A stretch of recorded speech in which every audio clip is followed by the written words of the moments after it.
school curriculum and assessment. So school curriculum and assessment is, all right, what are we teaching the kids, and how are we testing them to see that they actually understand what they're getting, right? Or that what we're teaching. Most jurisdictions have the curriculum and the assessments determined by teachers, not by politicians, not by people high up, not by universities, right? But by the teachers themselves.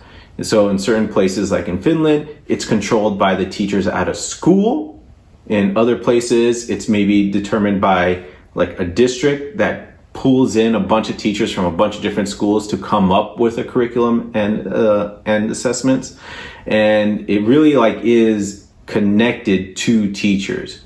And then it's up to teachers to decide, all right, what is the level of understanding that we're expecting from these students? And how is it that we're going to assessment, right? Is it appropriate to have a written out test?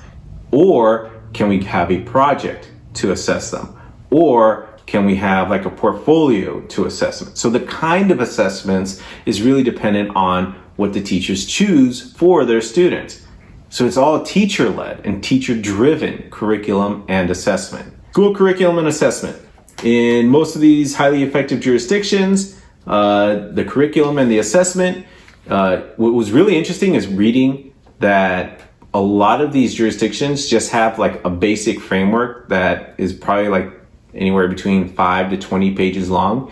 And then they give that to all the schools and says, all right, base your curriculum off of this. And then the schools, the local districts will look at that, they'll turn it into a curriculum, the teachers will, and then the teachers will create assessments for them, and then it's all done in-house. Okay, what are we doing here in California? Well, remember that framework that I just talked about? That 5 to 10, 20 page long document that tells you what you should be teaching? In California, the science framework, right? Next generation science standards, the science framework alone. So we're not even talking about math. We're not talking about history. We're not talking about reading, writing, like your English classes, your foreign language classes, none of that. Just the science framework is 1,500 pages long. Let that sink in.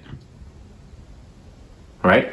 1,500 pages long. And it tells you everything that you need to know, that you need to do as a teacher. It tells you what the content the students need to know. It tells you what skills they need to have. It tells you what cross-cutting concepts they need to know. And then it tells you how to teach it, right? It's all in there. And it's all developed from the top down. So you have to do this. Go ahead and do it. All right? And it's like, all right, where's the autonomy there?